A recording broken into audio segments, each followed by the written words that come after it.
GSS. This one, when I be like speaker. Man. You might get it now. One walk in here with no dog. You not cheap to the phone.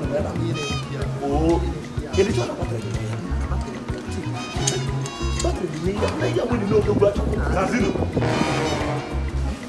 Now. I told you to come here by 12. Can I come now? Yeah. Kevin different no. In the border.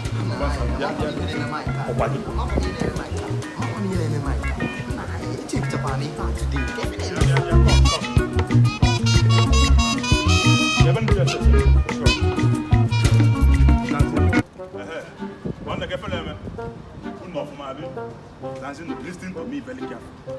Yeah? What did I apple? What did no was? Because please listen to me carefully. Nobody should pick my money. Only Obumnek and Jacob will pick my money for me. Nobody should pick my money. In the Ogo, the in-laws can be picking 15 naira. And about 15 naira. Then we count it for them. Once it's up to 5,000, they should leave that place. They should pick their 5,000 and go. You get? GSS, you people are the best security outfit we have in this Southeast. That's why I hire the people. Watch somebody, all these my wife friends, please. Somebody will come, Ansu. All these her classmates that will come and be dancing and be blocking men. I don't want it. Watch people. Onye 5 minutes, you get me? Anybody watch people that will come and dance of 10,000 and then they will split 200 naira. Atomia. Atomia. Took a GSS. Obia senior Ballesta, aka is single Nubofa. I go Nubofa. Man.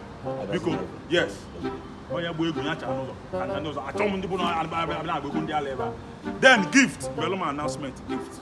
Because indigenous gift, Ghana, you come and give them souvenir. People that have something like the refrigerator, the generator, washing machine, microwave, will come and give them their own souvenir in their seats. People that have small cash envelope can come and stand on the line and suffer for their sin. Envelope people. Then people that are carrying cooler should go back to their house. I did not tell anybody that I want to open Mama Put. People that are bringing cooler should carry it and go back. I'm not opening Mama Put. Anybody that is carrying cooler for my gift, they should go. I told them cooler. Don't like to talk about my wife. My wife is email.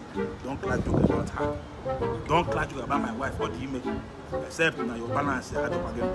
Don't start this occasion until our life people don't come. In the line now in there. Not like it. The village in Jamaica. The village in Jamaica. In Ayala. The village in Jamaica. The village join a fanaba. Cheloni Koba in there. More people, main market. Then, video. Oh, GSS. This one, when I be like speaker. Man, God, Zino, because, God, guys.